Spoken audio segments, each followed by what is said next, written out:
Good afternoon. This is Dr. Daniel Guerra calling to you from VerEvMed Studios from the Pacific Northwest, the Inland Northwest, the American Rockies, somewhere near the Canadian border, but far enough away that it's still very much the United States.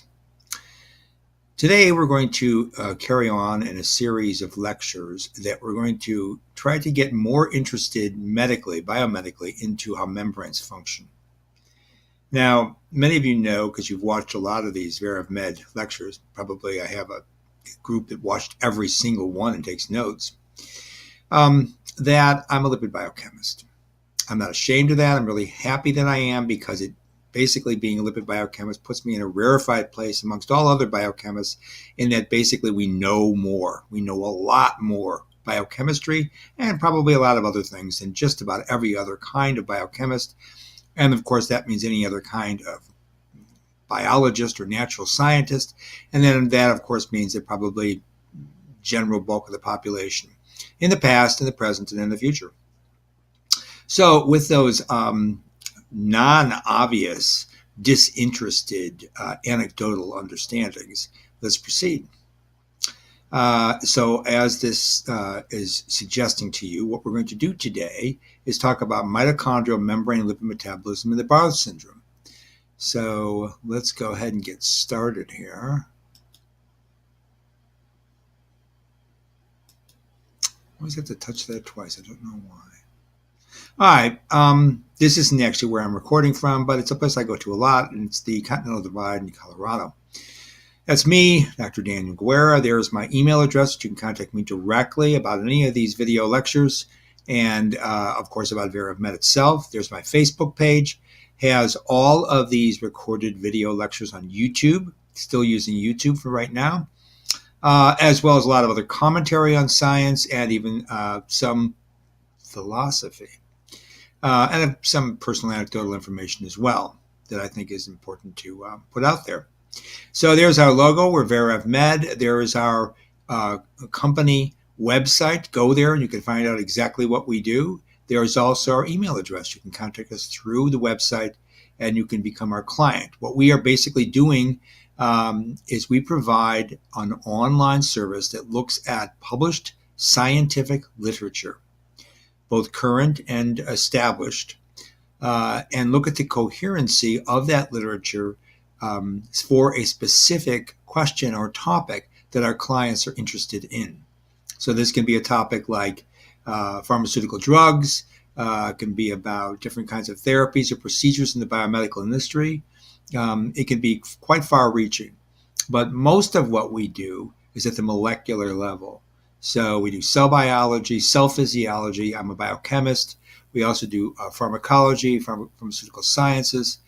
But we go also into biophysics and into organic chemistry, as well as into just general biology.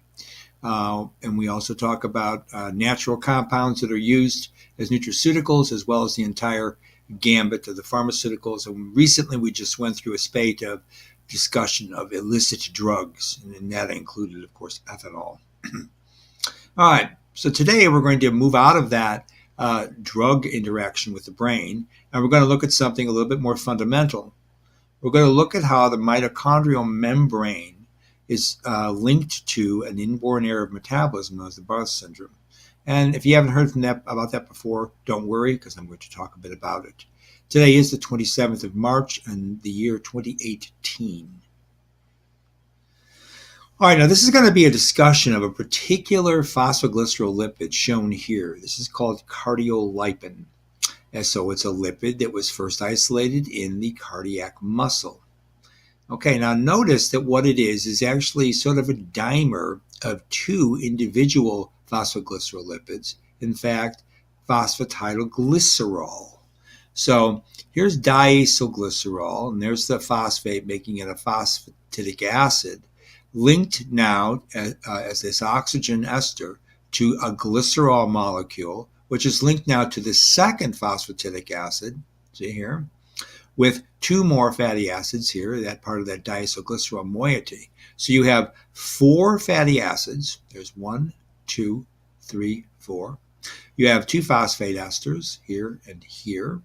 And you have a glycerol molecule which is in the middle and which forms that bond so that you now make the entire lipid. So that's an unusual membrane lipid because of its structure.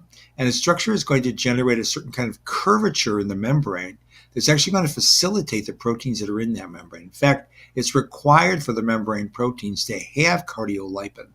And you're going to find cardiolipin in the mitochondria. It's the primary place where you find this particular glycerolipid. The paper we're going to talk about today is from JBC, as everyone knows, one of my favorite journals.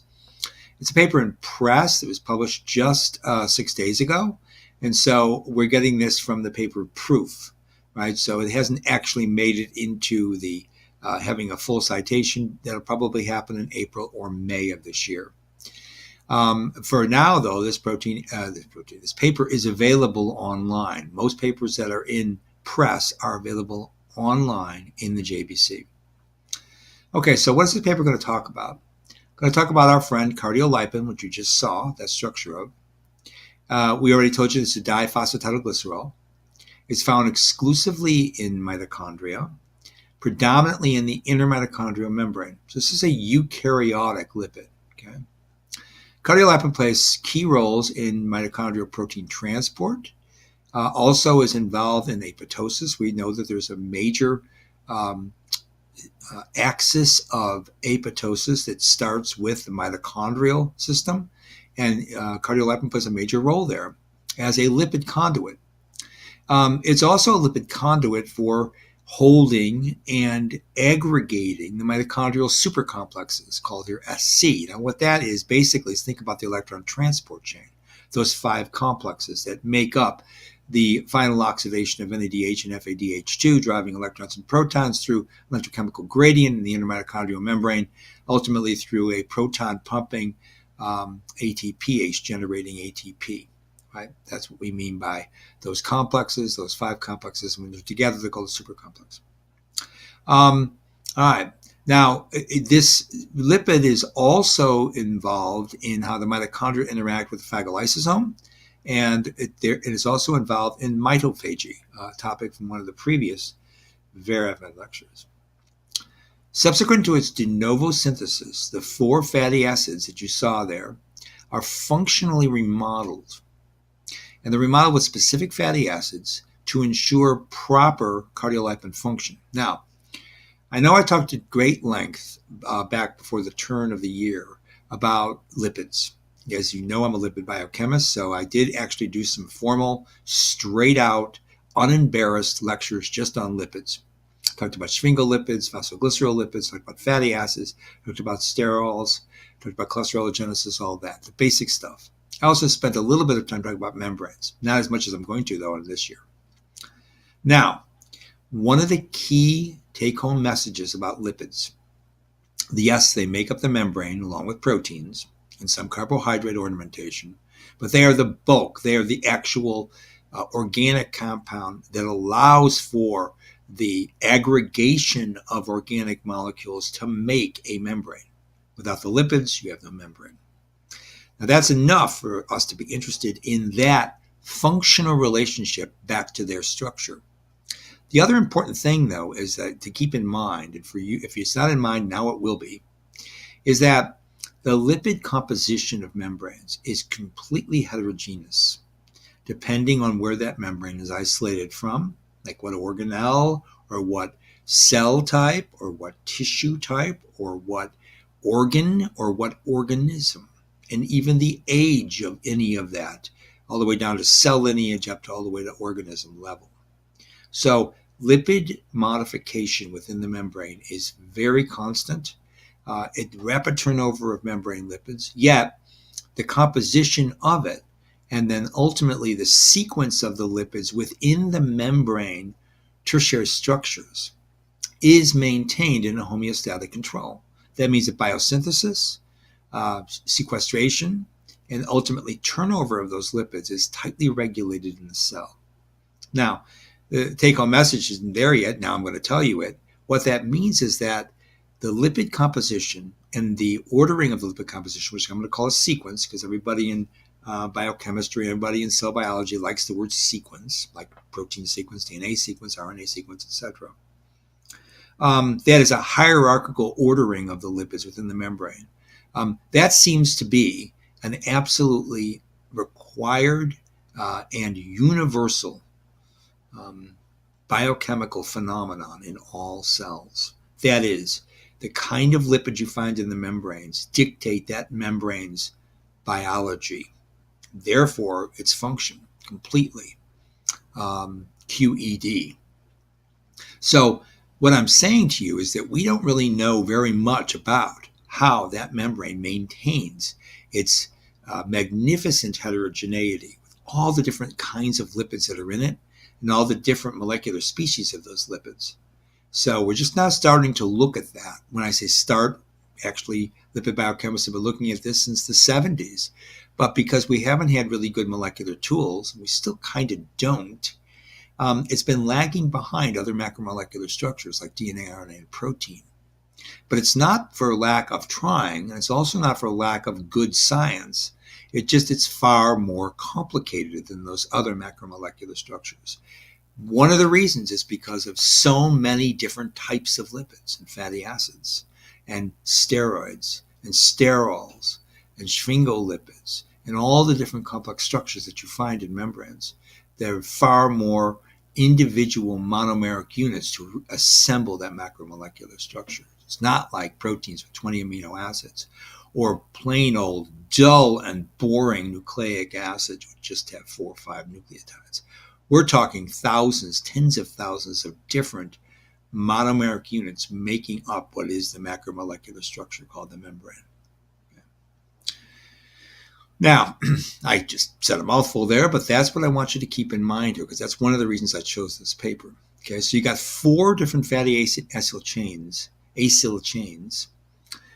cardiolipin, and they are swapped out to maintain a specific molecular species of cardiolipin that apparently is absolutely required for the mitochondria to work, in this instance in the cardiac muscle, but in skeletal muscle as well, probably also anywhere else you find the mitochondria.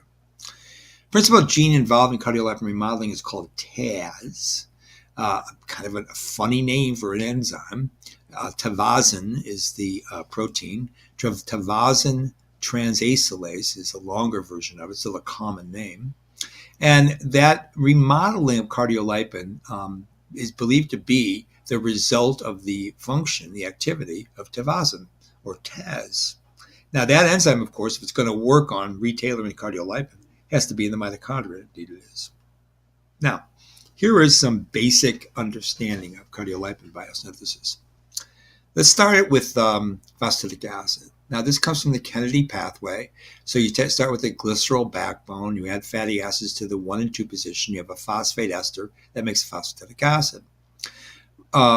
You're going to react this with a nucleotide, CTP, and you're going to make a nucleotide lipid, the CDP diacylglycerol. Okay, that's going to react now with glycerol 3-phosphate, and this is how you make this phosphoglycerol lipid called phosphatidylglycerol. This phosphatidylglycerol phosphate, you see, with 2 phosphates. Now, one of the phosphates gets stripped off, and now you have the mature membrane lipid right here. This is a membrane lipid you find in many organelles and many membranous systems throughout the cell. It's just simply PG, phosphatidylglycerol. There it is. Boom. Okay. The glycerol moiety here, as if you want to consider it the polar head group, right? It certainly is polar with those 2 alcohol groups. Now, we're not done. In order to make cardiolipin, you have to take CDP diacylglycerol, and you have to add another diacylglycerol, right? Because you got this glycerol now, which came from here, from PG, that's going to act as a bridge to the other DAG moiety. And now you have nascent cardiolipin. Now, you can be done there, okay, depending on what those fatty acids are there. You can be done. There's cardiolipin, that you just saw in the first slide. Now, interestingly, there's a couple other things that can happen. For example, the TAZ protein now can remodel this lipid. And it's going to remodel it by interacting with phosphatidylethanolamin or phosphatidylcholine. Okay, so 2 preformed phosphoglycerolipids are going to be altering the membrane cardiolipin structure by introducing and swapping out fatty acids. That's what the TAZ protein does. So that's one way that this occurs, by this remodeling. Now, another way, okay, this is all within a branch of the cardiolipin metabolism called cardiolipin remodeling, as you can see here, is by using a phospholipase A2 and removing one of the fatty acids. So you remove this fatty acid here, okay, to position of that particular DAG moiety of this nascent cardiolipin. So now you have a monolyso cardiolipin, okay? So you have lyso, that means it's missing one of the fatty acids. This is very common in remodeling, retailoring of all the phosphoglycerolipids. And phospholipase A2 reacts with phospholipids, not just with cardiolipin. Now, here's an interesting thing. That can continue on, strip off another fatty acid. Now you have dilyso cardiolipin. Okay, you only have 2 fatty acids left. And ultimately, this gets completely degraded out, okay, because this is no longer a very functional membrane phosphoglycerolipid, not functional because of what it does to the membrane, and also because it's not a very good intermediate in other pathways. So once you get to that point, degradation. But that's not what happens usually. The life of the cardiolipin can be reinvigorated by reacting the monolyso cardiolipin, okay, with an acyl-CoA. That acyl-CoA is going to add back that fatty acid, and this is the reaction of the monolyso cardiolipin acyltransferase, or ML-CLAT, okay? Now, this is going to be the topic of this paper today because TAZ and ML-CLAT are going to be competing for that intermediate, or for the nascent cardiolipin, to retailor cardiolipins. We're going to see that the lesion in Barth syndrome is going to be locked into this remodeling exercise. Okay, the Barth syndrome I'm going to explain to you in a moment. Now, what I want you to keep in mind here is it's just showing you acyl-CoA. But why do you think you'd be remodeling this nascent CL? Still has 4 fatty acids, the remodeling. Still have the glycerol bridge. You still have, basically the 2 diacylglycerol structures making a conical lipid in the membrane, which is going to cause curvature of that membrane. Okay, all that seems to make sense, but wait a minute, why are we remodeling? It's because the fatty acids, they're going to be reintroduced, okay, swapped out from the nascent CL, are going to give you the correct molecular species of cardiolipin that is a necessary component for the mitochondria to function. We know it's necessary because when this doesn't happen, you get disease states. Which disease states? Such as Barth, as we shall see momentarily. All right. Now, right away, I'm going to get really super molecular on you and show you how this particular lipid, cardiolipin, shown here, forms a conical structure in the membrane. Okay? That's because of its dimensions and its 3-dimensional space-filling model as compared to, for example, phosphatidylcholine. Phosphatidylcholine has only a choline as a head group. Remember, that is a trimethylated ethanolamine, so it's somewhat non-polar, even though it's called a polar head group. Whereas cardiolipin has this glycerol bridge, so this entire lipid, because it has 4 acyl chains, is going to alter membrane curvature. And that's what it's trying to show here. So cardiolipin in the cristae of the inner mitochondrial membrane causes coaggregation of the respiratory complexes here. Now, those of you that know electron transport, OXPHOS, this is complex 1, 2, 3, 4, and 5. So the NADH dehydrogenase, the succinate dehydrogenase, the ubiquinone intermediate, the cytochrome C oxidase, and of course it's the proton pumping ATPase. Notice how these proteins are aggregating and curving together. Now that's caused by these lipids, okay? That's caused by this cardiolipin moiety. It actually causes this autonomous curving of the membrane. And that curving scrunches together those 5 proteins that make up the electron transport chain complex and proton pumping ATPase. Basically, the respiratory supercomplex. Okay? So CL might serve as a proton trap on the outer leaflet of the inner mitochondrial membrane. That's one of the other things it probably does. It mediates the rapid lateral diffusion of the protons to the ATP synthase here. So not only is it aggregating these proteins, it's also providing for a more consolidated, efficient networking of protons pumping back through that ATPase. It's not just like a loosely relaxed loss of protons from the matrix into the intramembranous space. No, it seems like it's a coordinated effort by this membrane lipid to get those protons to be aggregated and to pump back through. So, in other words, increasing that pH gradient, which is what's going on here because those are protons pumping out, increasing the local pH gradient so they move more quickly through the proton pumping ATP is making more ATP. Okay, so that's what this says here. Lateral diffusion of protons to the ATP is with minimal changes in the bulk phase pH because you're aggregating this whole thing, yet you're keeping the gradient sharp. This just shows you down here, this insert here just shows you the fact that you make this conical structure. So Cl is a dimeric phospholipid, as we know. It's a citic group, okay, with 4 acyl chains resulting in conical structure with a large surface area as compared to phosphatidylcholine. Okay. All right. Now, here's the TAS protein, or the Vasin protein. It can take, for example, phosphatidylcholine or with, say, 2 palmitic acids, or phosphatidylcholine with 2 palmitoleic acids, and it can modify that monolyso cardiolipin by adding one of those fatty acids to that free hydroxy group there, right? Making back that oxygen ester. Now, that's what's going to happen here, and that's what TAS does, okay? I got this particular slide from a biochemistry paper, role of acyl chain composition in phosphatidylcholine and TAS-mediated remodeling of cardiolipin in liposomes. Okay, so it happens in liposomes too. All right, so as you can tell right off the bat, the kind of fatty acid that's going to end up in that missing position is going to be somewhat associated with what the lipid moiety substrate is. That is, what is the molecular species of these lipids? Now, in this liposome, it looks like we're using palmitic acid and palmitoleic acid. It's not necessarily the case of the mitochondria. All right. Let's now digress a bit and talk about Barth syndrome. Barth syndrome, known as BTHS, that's Barth syndrome, is a rare X-linked recessive disorder. So it's an inborn error of metabolism. Results in various cardiomyopathies, neutropenia, skeletal myopathies, and an unusual 3-methylglutaconic aciduria. That's because this modification will actually result in an alteration of amino acid metabolism, right? Now, that's because the carriers that allow for amino acid degradation, the movement of amino acids in the mitochondria where this stuff occurs, will be modified because of the lipid curvature changes because of an insufficiency of cardiolipin in the mitochondrial membrane in Barth syndrome patients.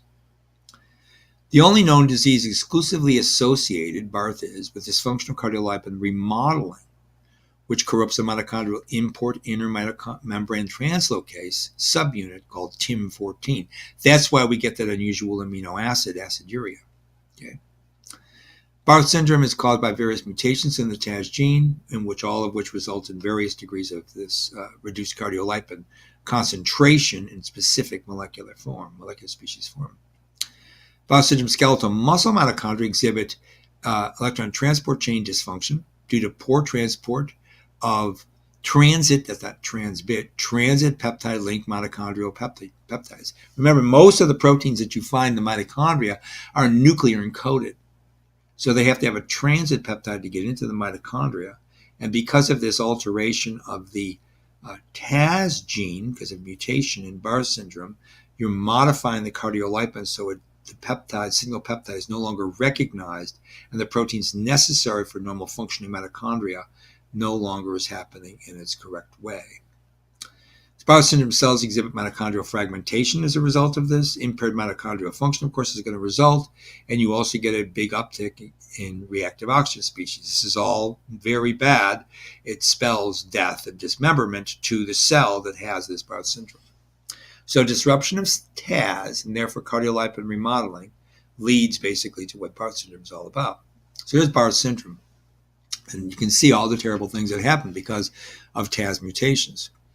You get a low amount of cardiolipin. You get acyl chain changes, an increased level of certain species of monolysocardiolipin. Now, depending on what those are, you can get crystine membrane shaping, so less crystine membrane. Crystase, remember, is where all this electron transport has to happen. That's where the site of that process occurs in the mitochondrial membrane. Oxidative phosphorylation, you get more production of reactive oxygen species like superoxide anion, hydrogen peroxide. You get uncoupling because you get some proton leaking. ATP production is decreased. That gives you then all those myopathies. That is bad muscle function because you have less ATP produced, for example, in skeletal muscle. And you have mitosome formation. That's a defect in the caspase-8 to cardiolipin relationship. So you start getting an alteration of how mitochondria turn over, okay? Now, beyond these problems, you also can get frank apoptosis. Apoptosis inhibited, type 2 mitochondrial amplified apoptosis inhibited. So that means because of this mutation, these cells hang around, and otherwise they might apoptose. It's not a good thing. You also get a problem with iron homeostasis. Again, they transport through that membrane. Decreased activity of the iron sulfur enzymes, which are written large in that electron transport chain.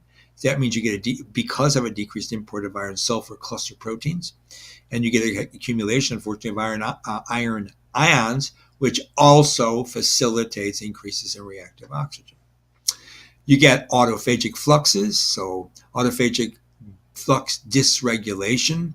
You get defects in cardiolipin stimulated by GTP hydrolysis. So if you watch my autophagy talks, you'll know what I'm talking about there. You also get a defect in IRAM, immunity-related GTPase. All of that can lead further to the maintenance of cells that carry out this dysfunction and their inability to be detected by the immune response, further increasing the Barth syndrome.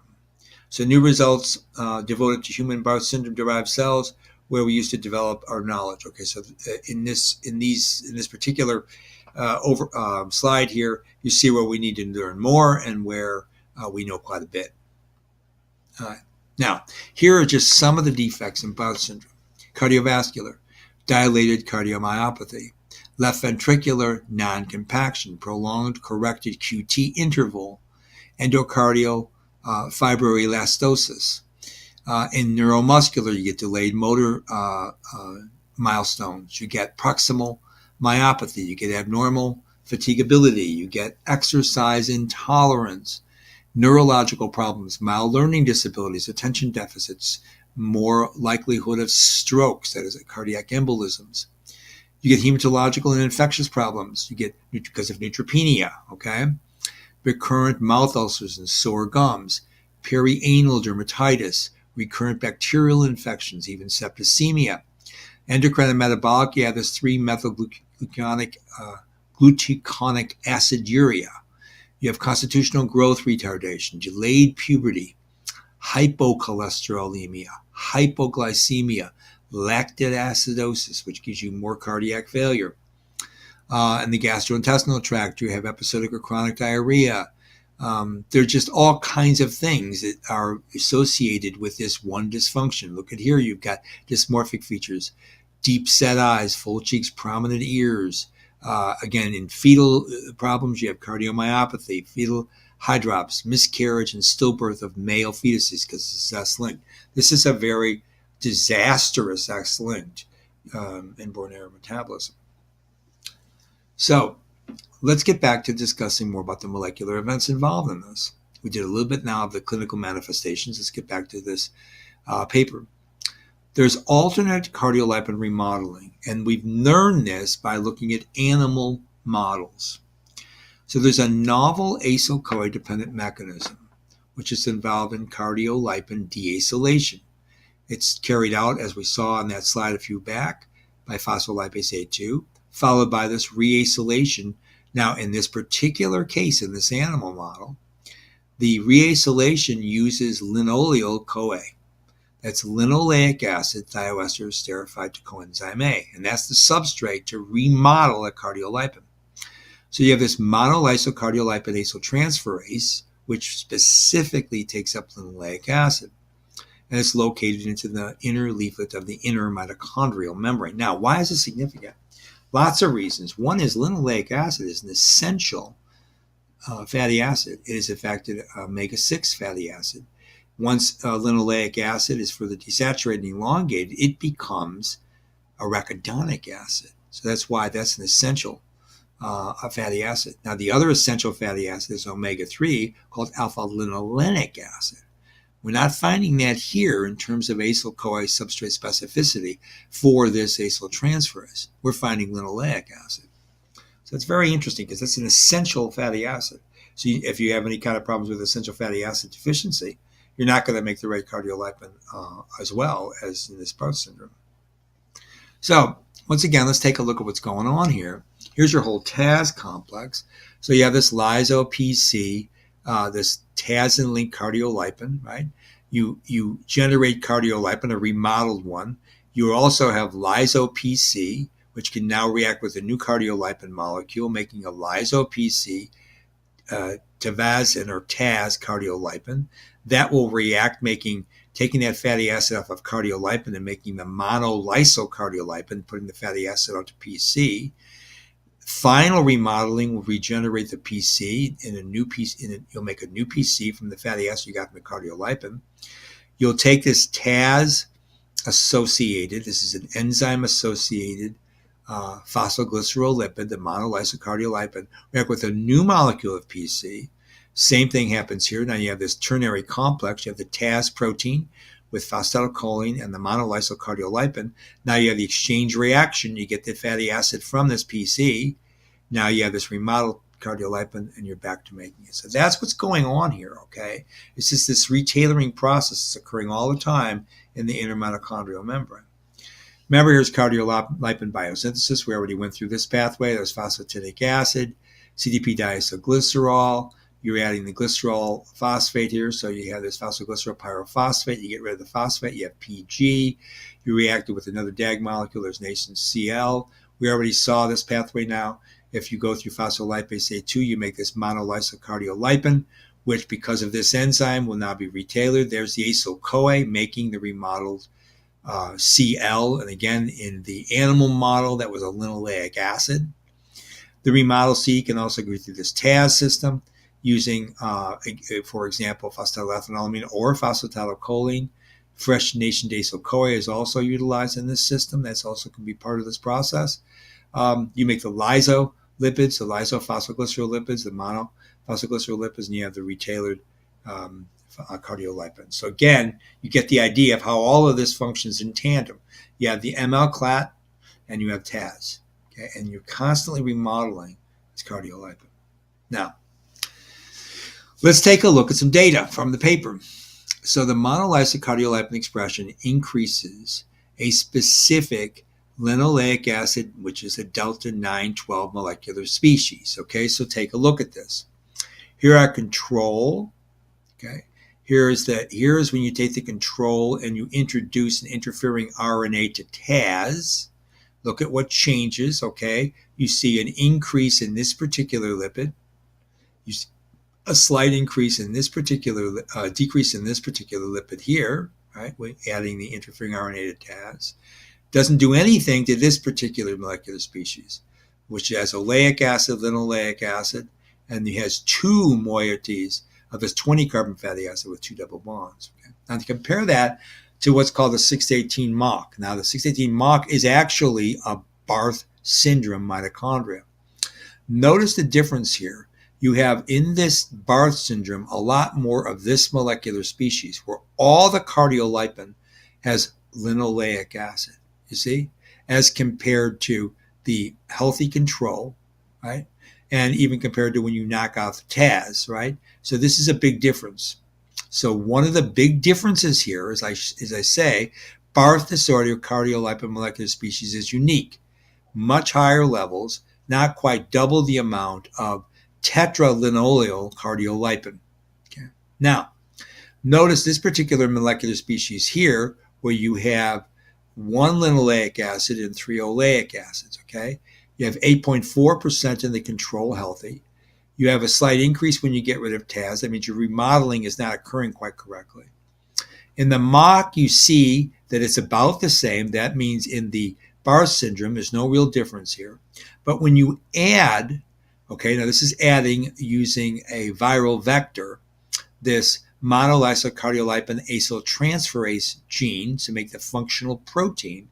Look at what this enzyme is involved in doing, making a whopping amount, a large amount of this particular molecular species, where you have 1 mole of linoleic acid from the acyl-CoA, the linoyl-CoA substrate, and you still have 3 moieties of the oleic acid, you see? That's a big increase. There's 50% as compared to what it has in the Barth syndrome, which is like 9%, or when you compare that to the healthy control, which is about 8.4, or when you knock out the TAS, which increases it a little. So this really does, it shows you substrate specificity, as the animal model shows.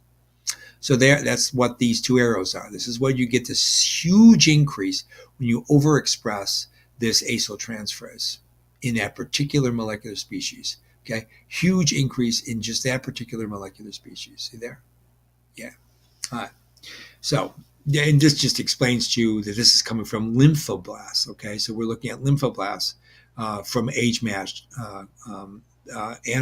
systems that have either the disease or don't have the disease. Okay. Now, when you transfect the Barth syndrome lymphoblasts, these are lymphoblasts from humans, right? With this expression cassette to introduce the acyltransferase, you increase cardiolipin, okay? So here's cardiolipin. Here's when you introduce this acyltransferase, you get more of it, okay? Here are the same things we saw before. There's the control. There's the antisense RNA, the interfering RNA for that TAS. You don't see a big decrease, really, a little bit of a decrease, right? But you get a big increase in cardiolipin, although there's a lot of standard error involved here. But look at here, you get less CL in the Barth syndrome. That's what it means, this MOC. And then when you transform, you get a little bit more. Okay, so this is the point here. But when you both interfere with the TAS and you introduce the acyltransferase, that's when you get the biggest increase in total cardiolipin.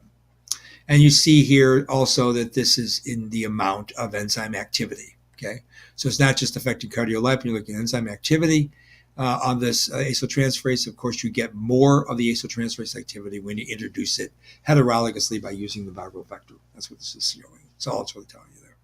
Now, if you transfect the Barth syndrome lymphoblast with that construct, it increases the messenger RNA, which you might guess. So this is what a good paper does, a good JABC paper does.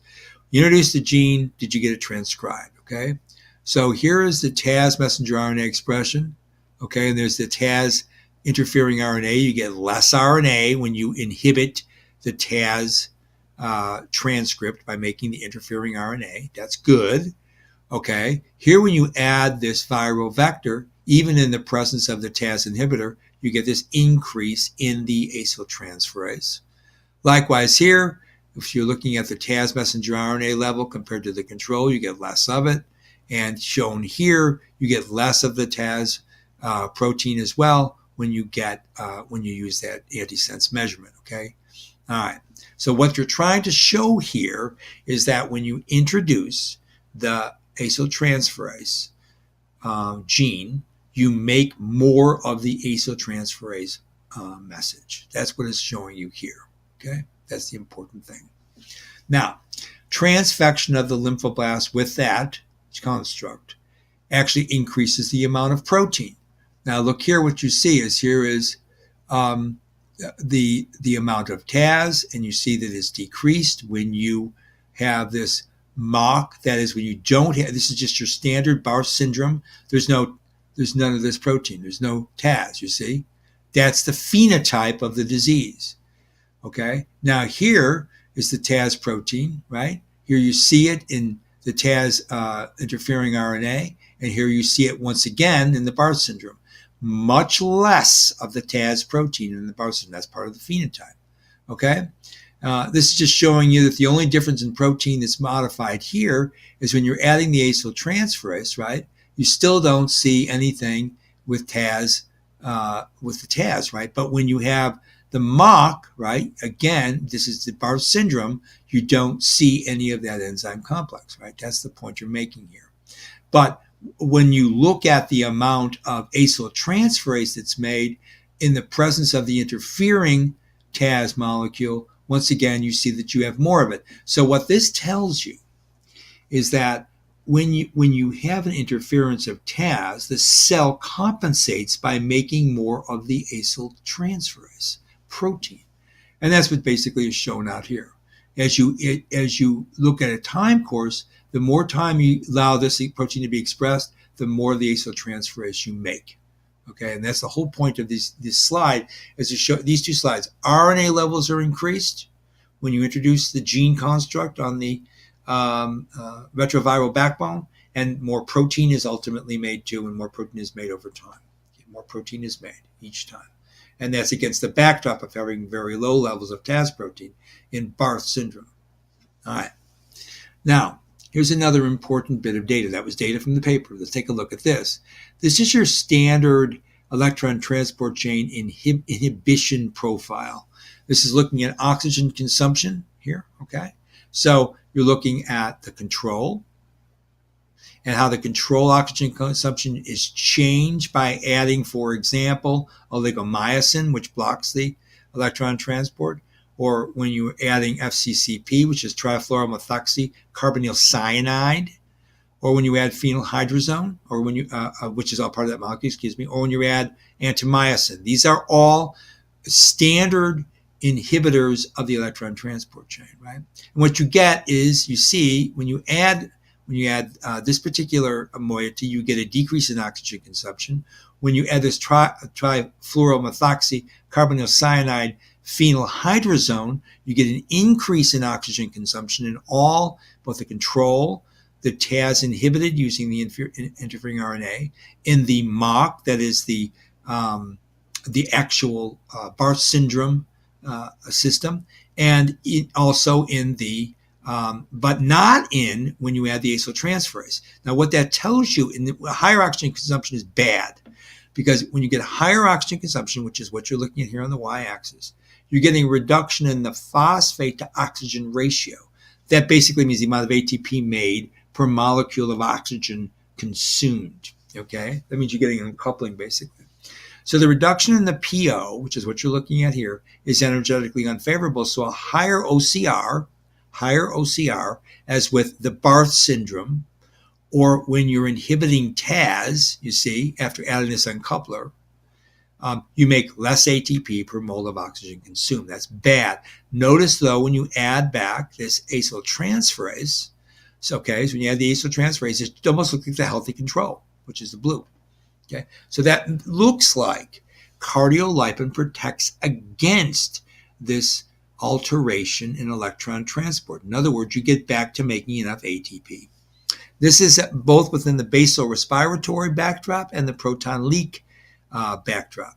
So what's important here to note is that you get a higher level of oxygen consumption in the Barth syndrome, and that is repealed when you add the acyltransferase transgenically. Now, I want to also mention that a higher OCR might limit ROS, okay? But, and they did have the data, I'm not showing it here, but refutes this in the transgenic line. So what's interesting is that there's been a lot of argument you get more ROS when you have the Barth syndrome. That seems to be the case. But in this particular study, we didn't find the same kind of result that we might have thought. In other words, the production of ROS seems to be, sorry for the little pun here, uncoupled with the rest of the alteration of the electron transport chain. And I'll resolve that in a moment here. So the electron transport complex, the SC complex formation in Barth versus the transgenics, when you're adding the acyltransferase, versus the control. What the data suggested is that the SC formation isn't absent in Barth lymphoblasts. So that's interesting. So you get it formed.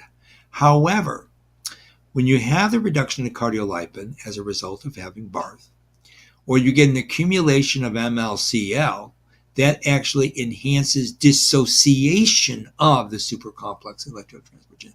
So it's not the formation of it. That seems to work, but it doesn't stay together when you get either a reduction in the cardiolipin as a result of, say, TAZ inhibition, or you get a reduction in the CL and therefore an increase or accumulation of the monolysyl CL as a result of that TAS mutation in Barth syndrome. Okay? So the increase in cardiolipin in Barth cells, which were transfected with that acyltransferase, remember that's part of the remodeling pathway, different from TAS, with that expression construct may not be sufficient to stabilize the supercomplex, but could be adequate to improve supercomplex function via ROS diminution. Okay, so you're actually getting less ROS formed, and that may help maintain the supercomplex from becoming dissociated. Now, it's a summary of this paper. The monolysic cardiolipin acyltransferase expression is elevated in response to reduced TAS expression because of the mutations that have been mapped to Barth syndrome in healthy lymphocytes, but not in Barth lymphocytes. Okay, so you get reduced TAS, okay, and that MLCAT expression is elevated in response to reduced TAS expression in healthy lymphocytes, but not in Barth lymphocytes. So that means that there is a co-regulation for the acyltransferase and TAS expression. Barth lymphoblasts exhibit supercomplex destabilization, mitochondrial respiratory dysfunction as a result of that, and elevated ROS, and all of that ultimately leads to an increase in glycolysis. Now, why that is because you're disrupting or corrupting the movement of things like amino acids and fatty acids into the mitochondria because of that cardiolipin decrease and because of the alteration of the cardiolipin molecular species as a result of TAS mutations. Okay? So, but that can be repaired or improved in Barth lymphocytes by overexpressing the acyltransferase. You get back basal mitochondrial respiration that way, as we saw in that last slide. So now here's another paper that's going to help explain this. This is a PLOS One paper from 2015. They showed that TAS deficiency caused metabolic remodeling actually in the cardiac muscle. Mitochondrial respiratory chain supercomplexes are destabilized in cardiolipin-depleted mitochondria. They showed this in this paper. That results in a disruption of the interaction between electron transport chain and, in fact, beta oxidation. So you don't get the NADH and FADH2 that's generated from the oxidation of fatty acids coupled directly to the electron transport chain because of the cardiolipin insufficiency in Barth syndrome. Okay. The mitochondria-bound myoglobin also, this is another problem, significantly reduced in TAS knockdown hearts, which further decreases the intracellular oxygen concentration, so you get less oxidative phosphorylation. So not only do you have this problem with ETC, the electron transport chain, not only do you have a problem with increased reactive oxygen, not only do you have a problem with getting beta oxidation pathway enzymes into the mitochondria, but you also get a decrease in the amount of oxygen available. Paradoxically, that's why you get a reduction sometimes in ROS, because you can't get myoglobin into the mitochondria of these cardiac muscle cells because of this entire problem with cardiolipin. Here's another paper, which is again going to give us more of an understanding of what's going on. It's from Lipids, another excellent journal, I should say. This was published just about a year ago or 13 months ago. Barth syndrome is an inborn error of metabolism. We already know that. It's associated with altered mitochondrial membrane phospholipids. It's associated with lactic acidosis. That's because of the problem with pyruvate dehydrogenase being inhibited. And because of that, you get more lactic acidosis than in the blood. You get organic aciduria. Again, that has to do with amino acid catabolism problems because of incorrect, improper transport of mitochondrial-directed, vectorially-directed amino acids for oxidation. And you also get skeletal muscle weakness, a decrease in ATP, as you know, and cardiomyopathy, as we've talked about. All of that is, of course, traced to mutations in the TAS gene, and it's X-linked, so you find this in young male children. The absence of TAS results in cardiolipin molecular species heterogeneity, increased levels of monolysyl cardiolipin, which is what we're talking about here, and lower CL, that is actual CL abundance. All of that seems to be linked to directly to the TAS mutations, but also feeds into the Barth syndrome. Okay? In skeletal muscle and cardiac tissue, mitochondria, those alterations alter the structure of the inner membrane, okay, because of the lack of that conical structure, so you don't get the curvature. And then that compromises that superstructure of the electron transport chain and ultimately entire aerobic respiration. Also, remember about the lack of oxygen coming from myoglobin.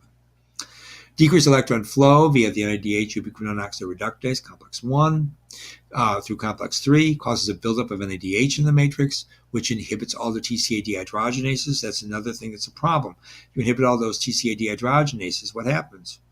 You don't make enough of the TCA intermediates, right? So you block all the possible avenues to generate the necessary amount of NADH and utilization in the electron transport chain, right? You get a buildup of it that shuts down TCA. PDH is also inhibited, and that's how you get lactate formed via the lactate dehydrogenase. Remember, pyruvate to lactate. Finally, the Cori cycle maintains hepatic gluconeogenesis, so it's sending lactic acid from the muscle because the muscle is no longer working correctly. So what you get then is this super activity of gluconeogenesis, but the problem is you don't have fatty acid metabolism working, beta oxidation that is, so you're not generating a sufficient amount of NADH because you're blocking it, okay, because you have compromised the ETC, so you're blocking all the dehydrogenase, you basically lock up the rain. Right? You don't get any more NADH made because you have an abundance of it to lock up those dehydrogenases. Ultimately, muscle ATP production is also then decreased because gluconeogenesis suffers from lack of ATP synthesis. And that's what I'm saying here. ATP production efficiency in the Barr syndrome is compromised, leading to reduced bioenergetics and tissue pathology manifested ultimately in the cardiac muscle as dilated cardiomyopathy. So there's the dialectic. So we put together the molecular mutation that causes the cellular alteration, the biochemical phenomenon related to molecular pathways, all because of the Barr syndrome dysfunctional mitochondria because of the lack of the correct molecular species of cardiolipin. Okay, that's all feeding into the dialectic. So let's read this. You get increased glycolysis. You get a poor phosphate to oxygen consumption ratio in the Barth. That might suggest that other intermitochondrial membrane proteins, maybe carnitine palmitoyltransferase, are disrupted. Okay, indeed, that's probably the case. And that decreases beta oxidation of fatty acids, which means there's not sufficient amount of NADH and FADH2 to drive ATP synthesis. So then you get increased glycolysis, which means you have very inefficient ATP production. So the corrupt electron transport chain, potential blockade of fatty acid utilization or amino acid, and malar aspartate shuttling systems, all that requires an intact intermitochondrial membrane, which we just said is dysfunctional because of the lack of the correct molecular species of cardiolipin, could be the underlying bioenergetics failure in Barth patients. Okay? Therefore, cardiolipin molecular species composition within the intermitochondrial membrane could connect the disease lesion with fatty acid metabolism at both the complex lipid membrane structure function axis, that is the amount of cardiolipin, and the correct molecular form, the molecular species form of cardiolipin, linking that phosphoglycerolipid synthesis and sequestration in the IMM with overall bioenergetics. And that's what you see in the Barth syndrome. So it's linking now membrane integrity, particularly the mitochondrial inner membrane, with bioenergetics. That is just simply the utilization of fatty acid, amino acid, and then driving everything back towards gluconeogenesis, which will generate an insufficiency, and relying, just like glycolysis, is very, very insufficient for driving muscle contraction. So hopefully you got that interesting story. Tried to give you then the molecular details associated with Barth syndrome and the fact that when you heterologously introduce the acyltransferase, which is what this study did, into those lymphoblasts from Barth patients, you were able to correct the problem. That means it's a possible target in terms of pharmacotherapy. If we could increase the amount of that acyltransferase, that monolyso, cardiolipin acyltransferase, it looks like it has the correct molecular specificity for linolenic acid. It'll make the correct molecular species, the one that we were looking for there, and that will correct the Barr syndrome problem, at least in terms of what looks like the super complex dissociation, therefore a decrease in reactive oxygen, therefore an increase in the amount of ATP production because of an intact ETC in the cardiac muscle in particular, and therefore a decrease in those cardiomyopathies you see in Barth syndrome, and also the skeletal muscle problems, and probably also the neurological issues. So thank you for your attention. I know that was going a deep dive into a paper. So we were actually looking at data, and we were discussing how that data was put together and how it ultimately was coherent with other scientific papers. That's why I showed you the PLOS paper, for example, and that lipids paper. There's a lot of other papers we could talk about associated with. Barth syndrome is something that's well studied, but I only chose those 4 or 5 papers total to support this new JBC paper. Hopefully you see the kind of things that we do then in VerEvMed. All right, there I am again, Daniel Guerra, and that's my email address. Contact me about this lecture you just watched or any other lecture that I generated on YouTube and put on my Facebook. There's my Facebook page. Please go to that for all of my other VerEvMed lectures. There is the company email address. You can contact us directly through that. Go to our company website and take a look at our stunning offer. Thank you very much for your attention during this late March video lecture. And as I like to say when I end all of my video lectures, goodbye for now.